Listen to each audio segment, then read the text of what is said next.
So let us start our discussion on the mathematical structure of quantum mechanics. And this structure is that of linear vector space. So before we begin, what is the motivation for this structure? Now, in the previous three classes, we were discussing a particular physical system, spin-half particles, and the measurement of a component of the spin of these particles using Stern-Gerlach apparatus. So in these sequential experiments, what we have found out is that a spin state of a system can be represented by some vector, some kind of a vector in an abstract space. And this abstract space can be a complex vector space. Okay, if we call this a vector space, this will be a complex vector space because we have seen that in order to, we will have to expand this spin state in terms of some basis states. That means this general vector in terms of some basis vectors, and the expansion coefficients can be complex also. That we have seen by analogy with polarization of light. Okay, we can argue that this conclusion is obtained by some analogy. Okay, it's not very precise. But we can come back to this particular experiment a little later after we proceed a little further in the mathematical structure of quantum mechanics, and then we will see that the necessity of complex coefficients is demanded by the experimental data. Okay, so we can say that this is only one experiment, but there are many other types of many other experiments, and these experiments indicate that a state of a system can be represented by some kind of a vector in an abstract complex vector space. So we can say that corresponding to a physical system there exists a complex vector space, and the state of the system can be represented by a vector in this complex vector space, and we use a term Ket space for that. So this is the motivation for studying, and the dimension of this vector space is decided by the nature of the physical system. Okay, in the case of the spin-half particles that we were discussing in sequential Stern-Gerlach experiments, this dimension of this complex vector space is 2. Okay, but that's only for spin-half system. If the spin is some 3 by 2, then there will be 4 classification of particles. The particles will be classified into 4 groups. Then the dimension of the vector space will be 4. So how many paths these atoms can follow in a Stern-Gerlach experiment? The number of these paths decides the dimension of the vector space for that particular system. And this is only one example. Okay, so in general we can say that the dimension of this complex vector space is decided by the nature of the physical system. Okay, so these experimental data indicate that we need some the mathematics that we need for an abstract or an axiomatic treatment of quantum mechanics is that of the structure of a vector space. Okay, so let us study linear vector space in detail. How do we define linear vector space? We can say that a linear vector space, it's a collection of objects called vectors. Okay, the idea of the vectors is very general. It's not limited to the spatial vectors of three-dimensional space that we normally study so far. So we will see examples. Okay, these objects can be very general. The idea of these vectors can be very general. So it's a collection of vectors defined over a collection of scalars, okay, or a field of scalars.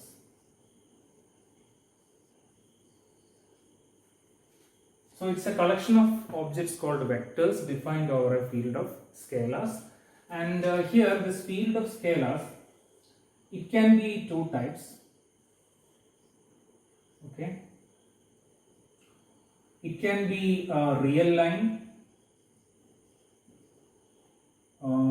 we use this symbol for that, a real line, okay, or it can be complex plane.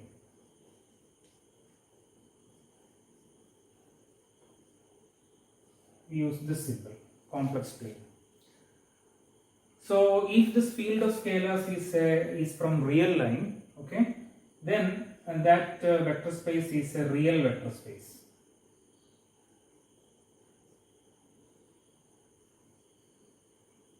Okay, if this field is a complex plane, that vector space is a complex vector space.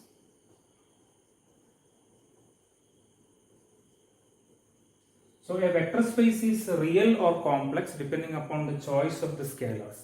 If the scalars are chosen from the real line, then it's a real vector space. If they are chosen from complex plane, that means if they are complex numbers, then it's complex vector space. So, okay, in quantum mechanics, what we need is a complex vector space, which we have seen in the case of the sequential Stern-Gerlach experiments. Okay, now this collection of vectors, okay, defined over a field of scalars, they satisfy two operations, okay, two operations.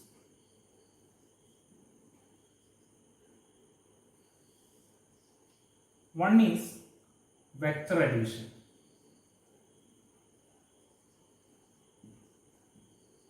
The other is scalar multiplication.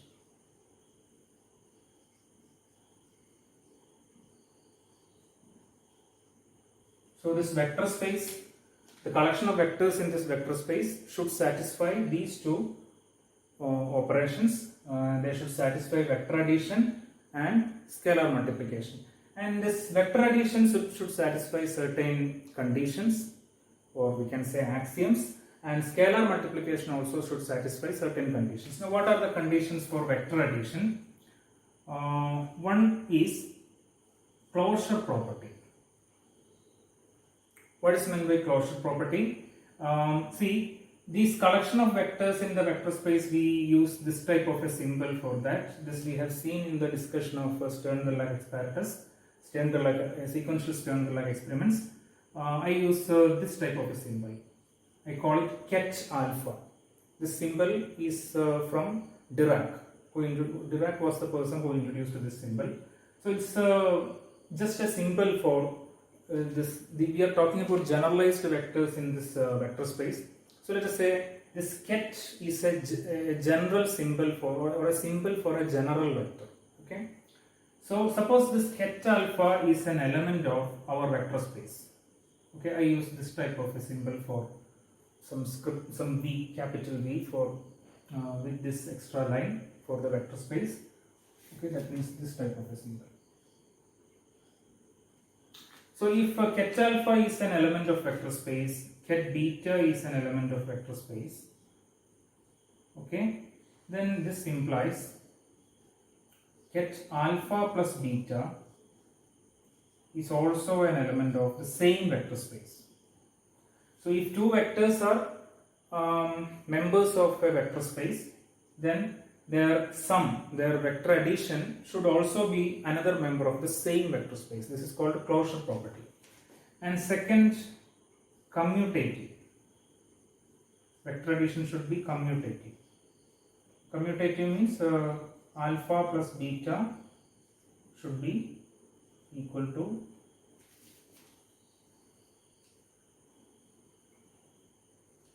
if we change the order, there is no difference, beta plus alpha. And then it should be associative, that is if we combine, suppose we add three vectors, then we can combine them like this. Suppose we have three vectors, ket alpha, ket beta, ket gamma. Okay, then if we add first ket beta and ket gamma, then add alpha to them, the result is same as combining them in this way. Okay, you take the sum of alpha and beta first and then add gamma. This is called associative property. Then existence of a null vector.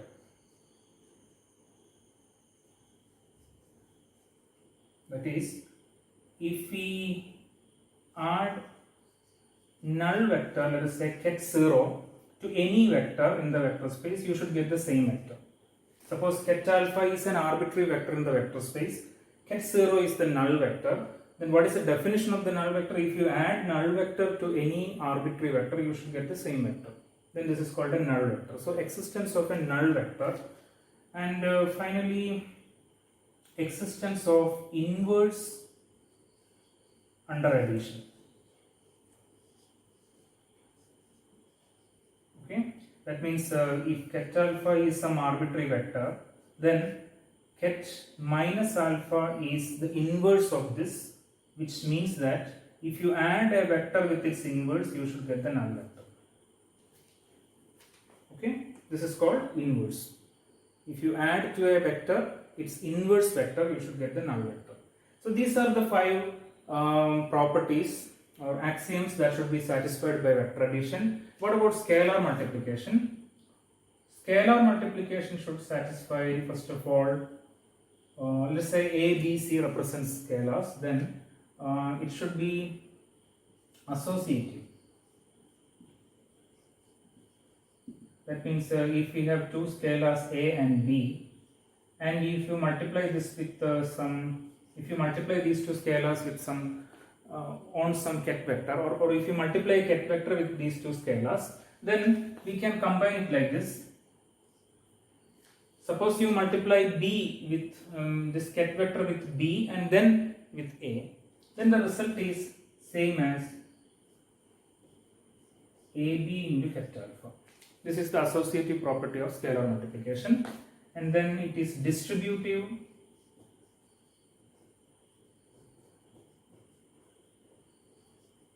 under vectors.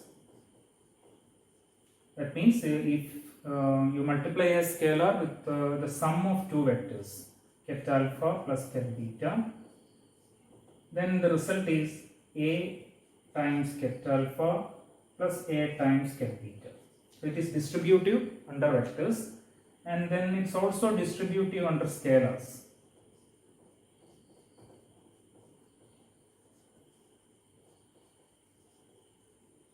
That is, if you have two scalars A and B, A plus B times ket alpha is A times ket alpha plus B times ket alpha.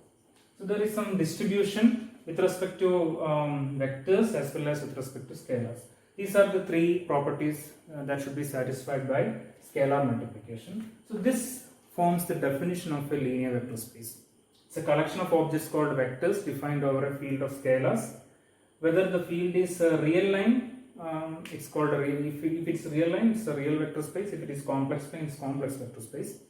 Then this collection of vectors and scalars should satisfy these 2 operations: vector addition and scalar multiplication. Vector addition should satisfy these 5 properties, and scalar multiplication should satisfy these 3 properties. Okay, this as a whole defines this collection of vectors satisfying these 2 operations with these properties defines a linear vector space.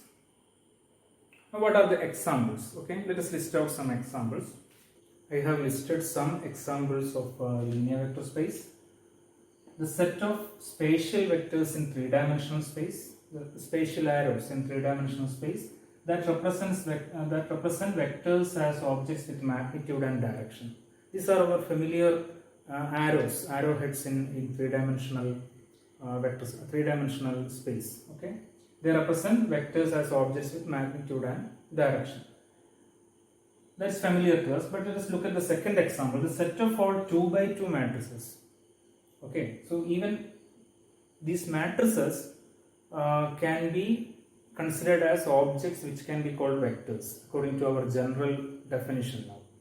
So matrices can be vectors. A collection of all 2 by 2 matrices form a vector space. Let us see the third case, the set of all functions f of x defined in this interval between 0 and L along the x-axis. So functions can be called vectors, and a set of such functions form a vector space. So now we can see that that our definition of vectors is now very general. Our usual vectors form a vector space. Our usual three-dimensional vectors form a vector space. Matrices can form a set of all 2 by 2 matrices can form a vector space. Set of all functions defined in an interval can form a vector space. Okay, there can be many such examples. Now I have listed some counter examples also. The set of all spatial vectors in three-dimensional space with positive set component. Okay. So if we demand this restriction that their set component should be positive, then they cannot form a vector space. The set of all functions defined in this interval such that f of 0 is exactly equal to 4. If we demand this constraint, this condition, then this set will not form a vector space.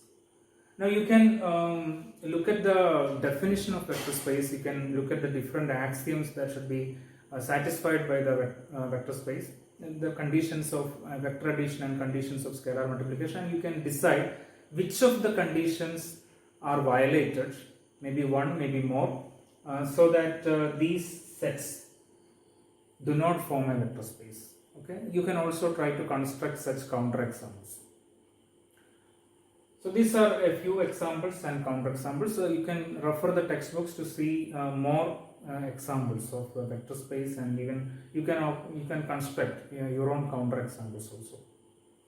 Now let us consider this idea: linear independence of vectors. This is the definition. The set of vectors, let us say ket1, ket2, ket3, etc.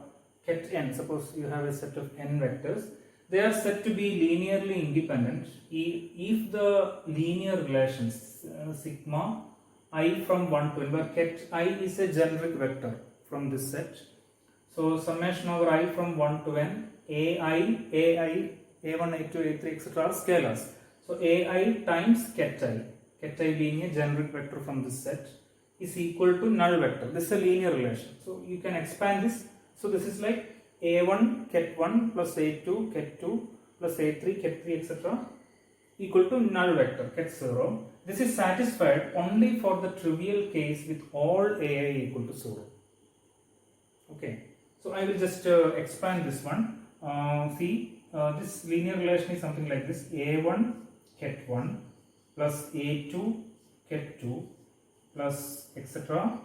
plus an ket n equal to 0. This is this linear relation. Now if, let us say, some of these coefficients are non-zero.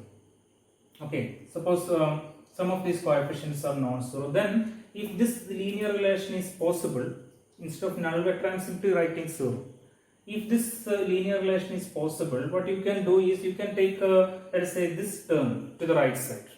Okay, so this becomes minus a1 ket1. Then you can divide throughout with the minus a1. Then you can write ket1 as a linear combination of all the other n minus 1 vectors. So if one vector can be expressed as a linear combination of the other vectors, it means that that vector in this example ket1 is not linearly independent. It depends on other vectors. You can express it in terms of the other n minus 1 vectors. It's not an independent vector. Okay. So if some of the coefficients are non-zero, then it's possible that you can write one vector of this set as a linear combination of all the other vectors. Okay, that means these vectors are not, n vectors are not linearly independent. So when can we say that they are linearly independent? We can say that when such a linear relation is not possible, is never possible. That means you can never write one vector as a linear combination of all the other vectors. That means this type of a linear combination should not be possible. This is another way of saying it. It says that this linear relation is possible only if all the coefficients are 0. That is a trivial case. Okay. So this relation is possible only if all the coefficients are 0. Saying this is as good as saying that such a linear relation is never possible. Okay, if some of the coefficients are non-zero, this relationship is possible, which means that one vector can be expressed as the linear combination of all the other vectors. Okay, So this type of a linear combination should not be possible. In other words, it should be possible only for the trivial case that all the coefficients are 0. Then we can say that these set of vectors are linearly independent. Let us look at some examples. So let us check a few examples and see if the set of vectors are linearly independent or not.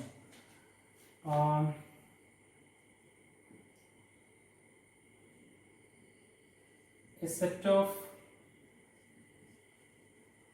two non-parallel vectors on a plane. A set of two non-parallel vectors on a plane. Let us see. See, this is one vector. Let us say ket alpha. This is another vector. Let us say ket beta. Okay, I am considering our spatial vectors. Anyway, a collection of spatial vectors in three-dimensional space is a vector space. So consider a set of two non-parallel vectors on a plane. Okay. Now we can express this as, we can geometrically redraw this as. Let us fix this vector is the same as here. We can shift the origin, and this one, it is its direction is this. Magnitude is the same. This is ket beta. So I have shifted this alpha and beta in such a way that their origins coincide. Now we can resolve this beta like this. One component parallel to ket alpha and the other component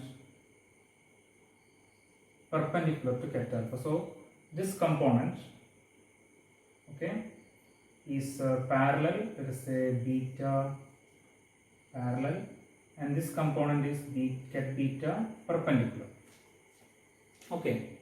Now we can see that this parallel component you can write as some constant times ket alpha, where C1, or if we want A1, let's say A1 times ket alpha, where A1 is a scalar. Okay, A1 will be less than 1 because the length of this ket beta parallel is less than that of ket alpha, so A1 will be some and the directions are same, so A1 should be a positive scalar with magnitude less than 1. Okay, let's say 2/3, 2 by 3. So if you multiply this ket alpha with some positive fraction, let's say 2 by 3, then we get ket beta parallel. So we can see that ket beta parallel is linearly dependent on ket alpha. It's not linearly independent. Ket beta parallel is linearly dependent on ket alpha. It's a some scalar times ket alpha. But what about ket beta perpendicular? This component, this part, you can never write as some scalar times ket alpha. Okay, they are mutually exclusive. There is no component of alpha in this ket beta, because ket beta perpendicular. Ket beta perpendicular is perpendicular, orthogonal to ket alpha. So we cannot write this part as some scalar times ket alpha. So that means in ket beta, one part you can write as some scalar times ket alpha, but the other part you cannot write. So if you have two non-parallel vectors on a plane, then they are definitely linearly independent. Okay, this vector you cannot completely write as some scalar times ket alpha. So they are linearly independent. On the other hand, if you have two parallel vectors, okay, ket alpha, consider another vector parallel to this one, which is beta parallel actually. Then if you consider ket alpha and ket beta parallel only, then they are linearly dependent. But since ket beta is non-parallel to vector, only one component is parallel to ket alpha, then these two vectors are linearly independent. So a set of two non-parallel vectors on a plane, they are linearly independent. Linearly independent. So see that I have checked the linear independence or dependence only geometrically. Okay.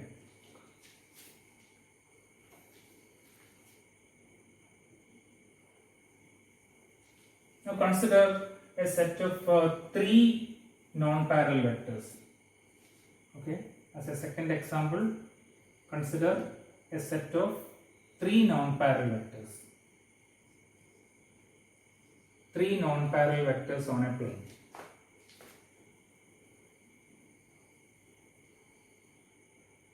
What happened? Well, let us see how. Again, let us look at them geometrically.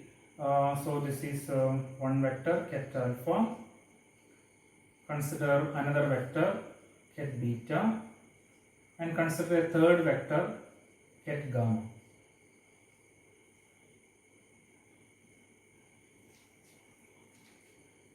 So we have three non-parallel vectors on a plane. Are they linearly independent or dependent? Okay, let us again shift them slightly. Okay. Yeah. So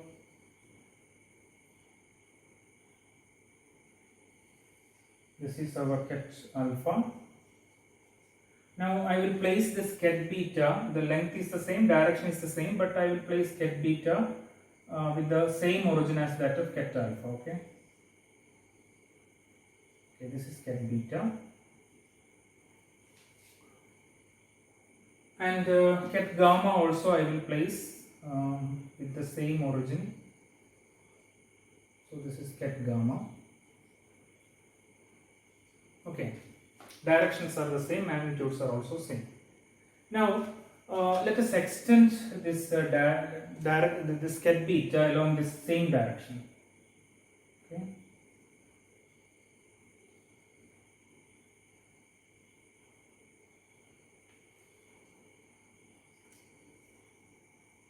Let us extend ket alpha also.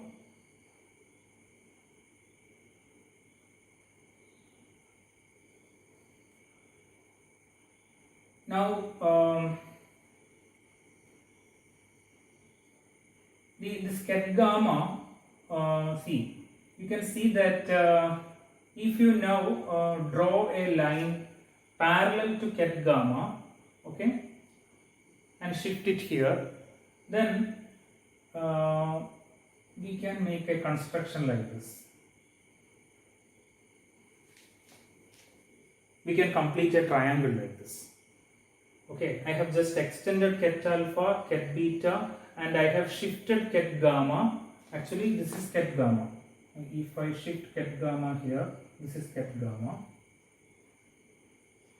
Okay, this is ket gamma. I can shift it here. And I have drawn this line parallel to ket gamma also, such that they form a triangle. Now you can apply triangular law of vector addition.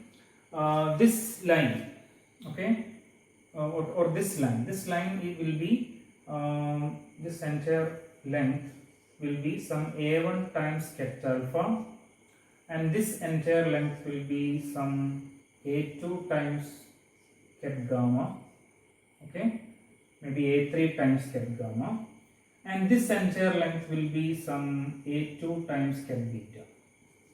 Okay, now you can see from triangular law of addition, you can see that a2 times ket beta is equal to a1 times ket alpha plus a3 times ket gamma, where a1, a2, a3 are scalars, non-zero scalars. Okay, from this figure it is clear that a1, a2 and a3 should be greater than 1. Okay, so this is clear that beta can be expressed as a linear combination of ket alpha and ket gamma. So beta is not linearly independent. By inverting this, you can write any one vector as a linear combination of the other two. So these three are not linearly independent. So a set of three non-parallel vectors on a plane are linearly dependent. They are not linearly independent. Okay, they are linearly dependent vectors. So in these two examples we have checked the linear dependence or independence geometrically, but let us try to see how we can check them algebraically. Consider a set of 3 2 by 2 matrices. We know that a collection of a set of all 2 by 2 matrices form a vector space. So that means a matrix can be considered as a vector according to our generalized definition of a vector. So you consider a set of 3 2 by 2 matrices and check if these matrices can be considered as vectors. Let us check whether they are linearly independent vectors or not. So how do we check it? See, if we had in the previous 2 examples we considered spatial vectors, arrows in 2-dimensional space, okay, on a plane. In the case of spatial vectors, we can have geometrical construction and we can see if one vector can be expressed as a linear combination of the others. Okay, but in the case of matrices or functions, we cannot do that. So how do we check it? We have to check it algebraically. So what is our condition for linear independence? If a linear combination of a set of vectors can be done, if such a linear combination is equal to 0, something like a1 ket1 plus a2 ket2 plus etc. an ket10 equal to 0. This linear combination is possible only for the trivial case that all the coefficients are 0. In other words, such a linear combination cannot be written. So that is what we are going to check. So first of all, we call these as some vectors. Let us call this as ket1 and this as ket2 and this matrix as ket3. Okay. Now consider the linear relation. A1, A2, A3 are scalars. So A1 ket1 plus A2 ket2 plus A3 ket3. So we have only 3 vectors equal to 0. This is ket0, which I have taken as 0. So this is the linear relation between the 3 vectors. So if such a linear relation is possible for at least one coefficient non-zero, then it means that they are linearly dependent. They are not linearly independent. On the other hand, such a linear combination is not possible. Okay. Now another way of saying is that this linear combination is possible only for the trivial case that a1 equal to a2 equal to a3 equal to 0. Then these are linearly independent. Okay, so let's check them. So a1 times this one. Okay, so we have to write it like this. A1 times ket1 is this 2 by 2 matrix plus a2 times this is ket2 1 1 0 1 plus a3 times minus 2 minus 1 0 minus 2. This is equal to, this is actually null vector. Okay, so what is the null vector here? A vector here is a 2 by 2 matrix. So a null vector in this set means, a null vector in this vector space means it should be a 2 by 2 matrix with all the matrix elements as 0. So this should be equal to, our null vector is 0 0 0 0. Okay. So let us multiply each matrix with the scalar and add them together and equate. So what is the first element? A1 into 0 is 0. Here this is A2, this is minus 2A3. So this is equal to 0. So what you get is, if you equate the first element, A2 minus 2A3 equal to 0. Or we get A2 equal to 2A3. So you can see that there is a relationship between two coefficients. And okay, now what about this second element? A1, this is A1 plus A2 minus A3 equals, here it is 0. Okay, now you can substitute A2 equal to 2A3 here. Okay, so we have A1 plus 2A3 minus A3 equal to 0. So A1 is equal to minus A3, right? Here you have 2A3 minus A3 is A3. So A1 equal to minus A3. Now what about here? 0, 0, 0, 0. then 0, a2 minus 2a3 equals 0. So a2 minus 2a3 equals 0. That's already we have considered. Okay, so we get these two relations. A2 equal to 2a3 and a1 equal to minus a3. But a3, we don't know the value of a3, which means a3 is arbitrary. It can have any value. So if a3 can have any value, it can have 0. But if a3 is 0, then of course a1 is 0 and a2 is 0. But a3 is arbitrary here. Value of a3 is unknown. That means a3 can have any value. If a3 can have some other value, then definitely a3 is non-zero, a1 is non-zero and a2 is non-zero. Okay. So these coefficients are non-zero, which means these vectors are not linearly independent. We can also check see the linear relationship between them. Let's substitute this relation a2 equal to 2a3 here and a1 equal to minus a3 here. So what you get? This first equation becomes, okay, put a1 equal to minus a3. So minus a3 times ket1, a2 equal to 2a3 plus 2a3 times ket2 plus a3 times ket3 equal to 0. We can take a3 outside from all the terms. So we have a3 into something is equal to 0. What about that a3 is arbitrary, it can have any value, so it need not be 0. Okay, if a3 is non-zero, the other term should be 0, which means minus ket1 plus 2 times ket2 plus ket3 is equal to 0. Now you can see that any vector here can be expressed as a linear combination of the other two. For example, ket1 is equal to 2 times ket2 plus ket3. Okay, or ket3 can be written as ket1 minus 2 times ket2. Okay, yeah. So in this way, any vector can be expressed as linear combination of the other two. That means these vectors are not linearly independent, and that idea you can get from here also. Okay, since a3 is arbitrary, a1 and a2 and a3 are not necessarily 0. Okay, they can have non-zero values, which means these vectors are linearly they are not linearly independent, they are linearly dependent. As a fourth example, consider these three vectors. Okay, they can be considered as components of spatial vectors, or they can be considered as simply three tuples. Okay, so you have a set of three vectors here. How to check whether they are? We have to check whether they are linearly independent or not.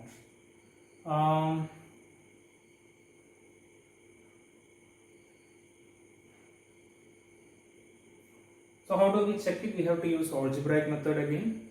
We cannot use geometric method. So what is it? Let's call this as ket1, ket2 and ket3. So you construct the linear relation a1 times ket1 plus a2 times ket2 plus a3 times ket3 and look at the values of a1, a2 and a3. You can show that in this case a1 equal to a2 equal to a3 equal to 0. That means this linear combination is possible only if the coefficients are all 0. You have to prove that. Let's do it as a homework. So these are linearly independent vectors. So show that they are linearly independent.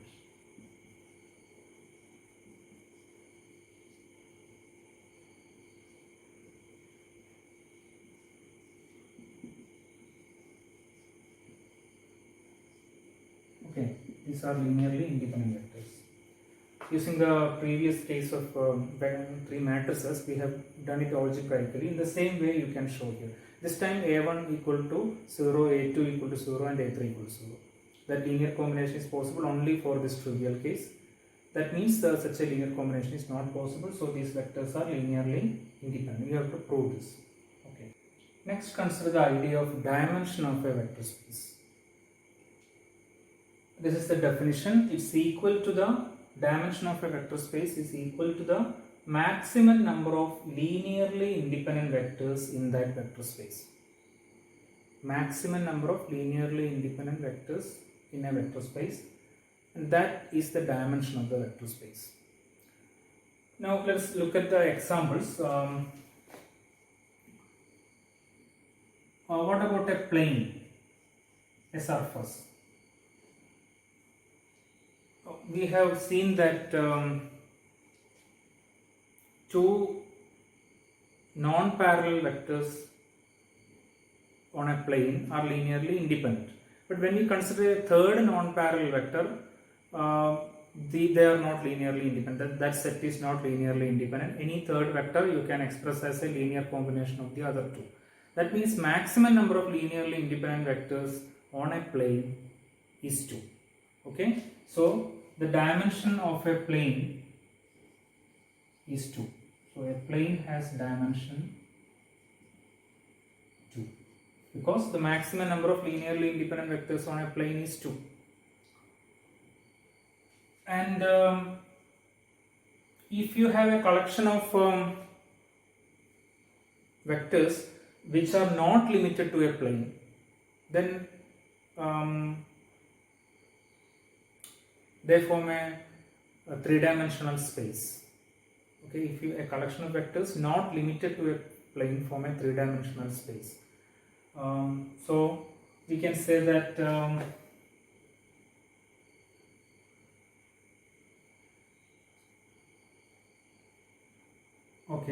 so we can say maximum number of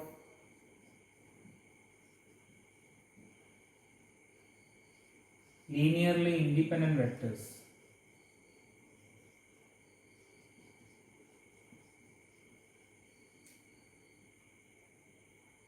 in a three-dimensional space is 3. That is why the space has the dimension 3. Okay, consider a collection of vectors which are not limited to a plane. Okay, then that form a space, and maximum number of linearly independent vectors in that space, in that geometrical space, Euclidean space we call it. That space is maximum number of linearly independent vectors is 3. Hence we call it a three-dimensional space. Okay, so the maximum number of linearly independent vectors is 3. That is why we call it a three-dimensional space. So how do we choose them? How do we choose number of three linearly, for example, it's a three-dimensional space, and we know that maximum number of linearly independent vectors in this space is 3. How do we choose them? How do we choose 3 linearly independent vectors? Now there are different ways of choosing 3 linearly independent vectors in a space. For example, in the previous example I have given as homework to check linear independence of 3 vectors, row vectors. So they are linearly independent. We have to prove that, but the result is that they are linearly independent. So something like 1, 1, 0, 1, 0, 1, 0, 1, 1. So these are 3 linearly independent vectors in a space, in a three-dimensional space. But this is not the only choice. You can have infinite number of choices for 3 linearly independent vectors. Another choice is you can have it like this: 1, 0, 0, 0, 1, 0, 0, 0. These 3 vectors are also linearly independent. So in this way you can have many choices. For example, here a plane has dimension 2. Maximum number of linearly independent vectors on a plane is 2. But how can we choose them? There can be many choices. Okay, you take any 2 non-parallel vectors on the surface of this board, they are linearly independent. So there can be infinite number of choices. Okay, on a plane the maximum number of linearly independent vectors is 2, but you can have different choices for these 2 linearly independent vectors. Similarly, in a three-dimensional space, maximum number of linearly independent vectors is 3. This is one choice. This is another choice. In this way, you can have infinite number of choices for 3 linearly independent vectors in a three-dimensional space. And consider one more example. You consider set of 2 by 2 matrices. We know that a set of 2 by 2 matrices set of all 2 by 2 matrices form a vector space. What is the dimension of that vector space? Okay, its dimension is 4. Okay. So vector space of all 2 by 2 matrices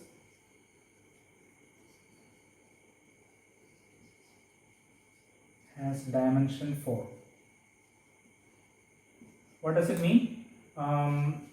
Because the maximum number of linearly independent vectors in this vector space is 4.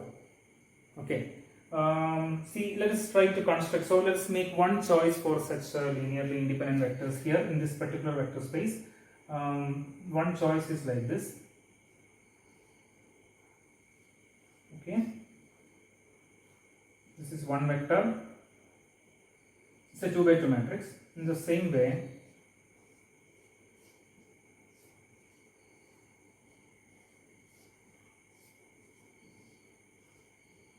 okay. So what I have done is I have made only one matrix element as non-zero. Its value is I have chosen as 1, but that is non-zero. All the other matrix elements are 0.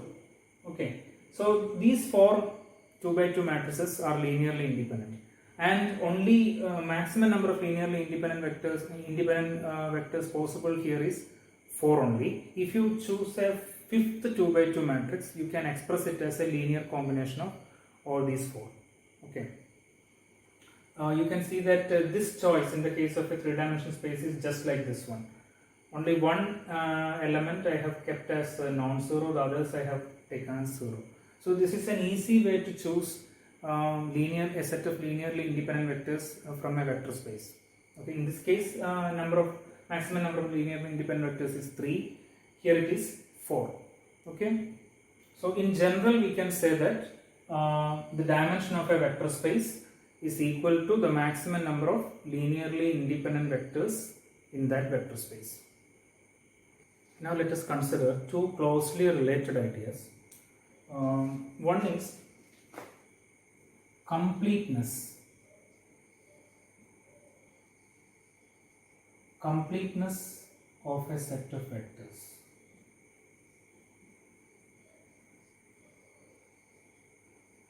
When can we say that a set of vectors is a complete set? What is the meaning of completeness? Now, a set of vectors in a vector space can be called a complete set if the number of vectors in that set is equal to the dimension of the vector space. Okay? Number of vectors in that set is equal to the dimension of the vector space. Consider a plane. We know that the dimension of the space is 2. So a complete set in that space or in that plane should contain 2 vectors. Okay. These vectors should be linearly independent. Okay. So a complete set of vectors means I should say linearly independent vectors.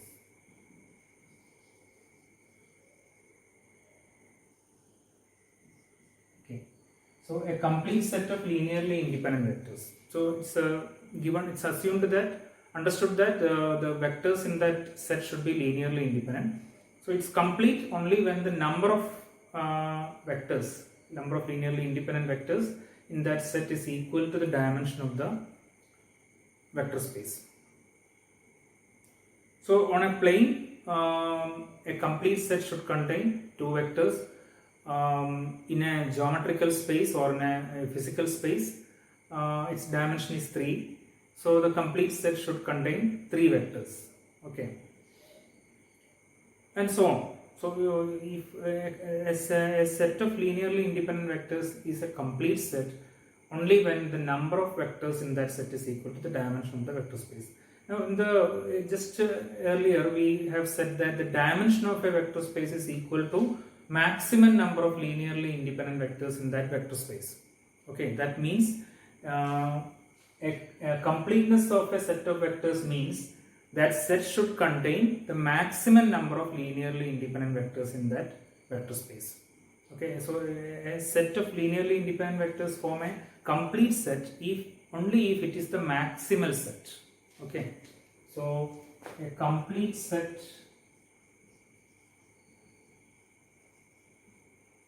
of vectors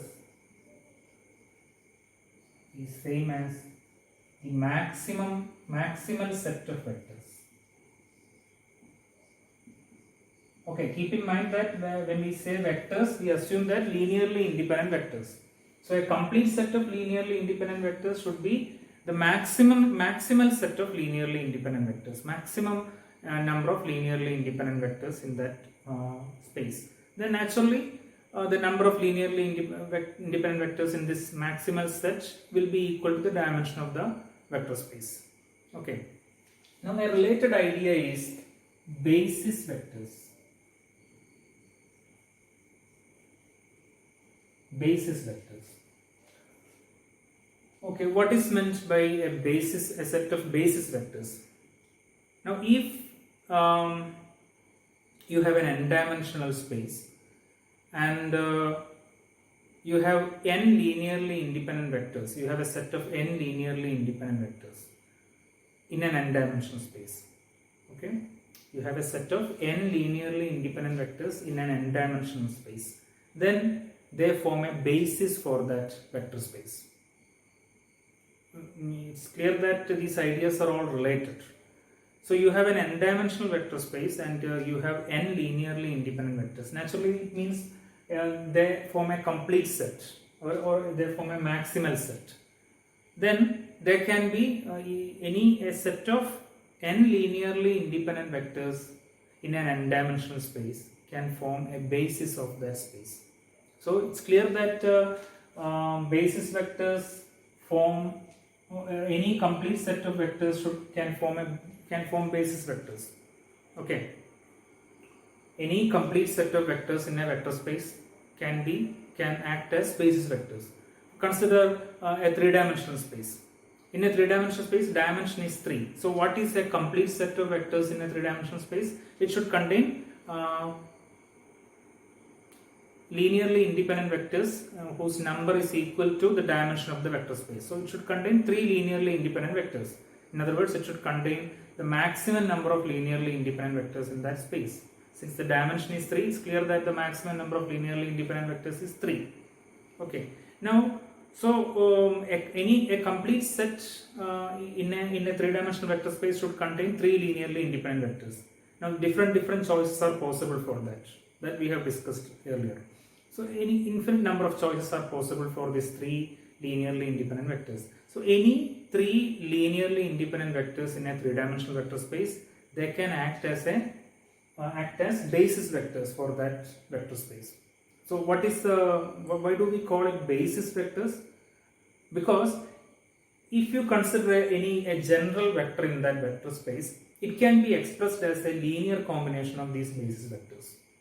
Okay, any general vector in the vector space can be expressed as a linear combination of basis vectors. Basis vectors is the maximum number of linearly independent vectors in that vector space. So in a three-dimensional space, earlier we have seen that illustrated that in the case of 3 non-parallel vectors on a plane. On a plane, maximum number of linearly independent vectors is 2. If you take a third vector, it can be expressed as a linear combination of these 2 vectors.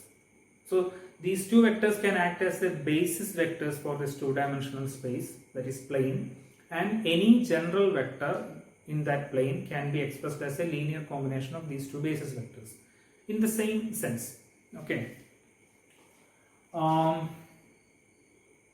So we can say that if you have basis vectors, then a general vector in a vector space, let us say ket alpha, for example, ket alpha,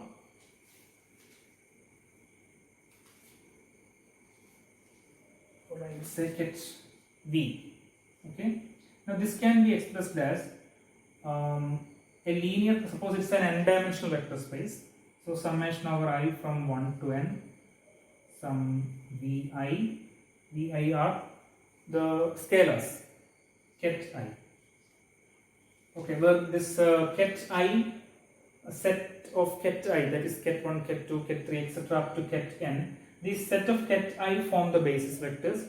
Then a general vector in the vector space can be expressed as a linear combination of basis vectors. Now this idea is just like in our three-dimensional physical space, we express a general vector. For example, if you are using Cartesian coordinates, we express a general vector as like this: axi, ayj, azk. The ax, ay, az are scalars. We call them components of the vector, and this ket I, ket j, ket k, they are the basis vectors.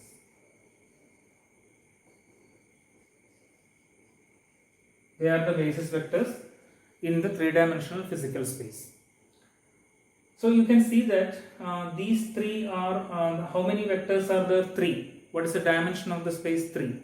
These are also linearly independent. Okay. So this is a complete set because the number of linearly independent vectors is equal to the dimension of the vector space, which is 3. And we know that in a three-dimensional space, maximum number of linearly independent vectors we can choose is 3. So this is a maximal set of linearly independent vectors, and this can act as basis vectors. Okay, this is only one choice. You can have infinite number of choices. If you change the coordinate system, you can have, for example, if you are in the same physical three-dimensional space, you can express in terms of polar coordinates, spherical polar coordinates. You can express in terms of cylindrical polar coordinates. So you can have other choices of basis vectors. There are infinite number of choices. This is only one choice. So you see that any general vector can be expressed as a linear combination of basis vectors. This is the same idea. We have generalized this idea to our abstract vector space. Okay, so an abstract vector in this vector space can be expressed as a linear combination of basis vectors, and these are called the components of the vector. Just like ax, ay, az are called the 3 components of the general vector, this vi can be called the components.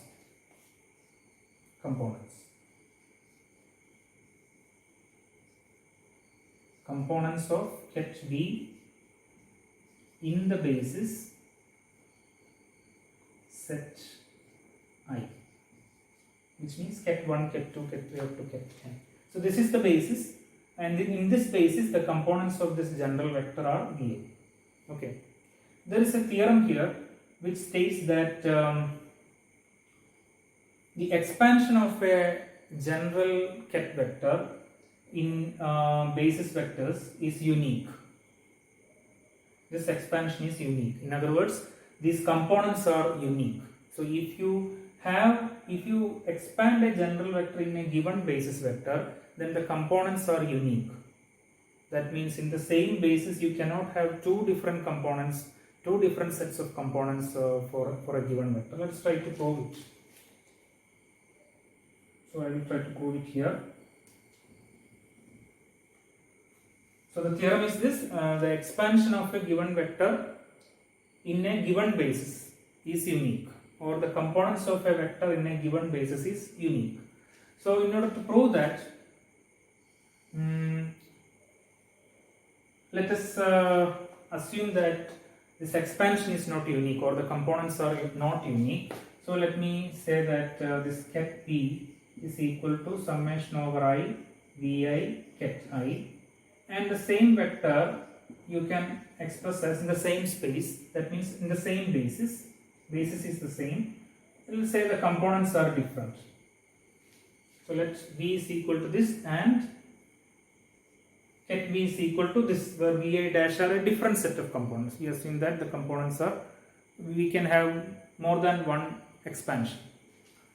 So let's call it question 1, question 2. Suppose you subtract, let's say 2 from 1 or 1 from 2, then what do you get? Left hand side is ket v minus ket v means null vector, ket 0.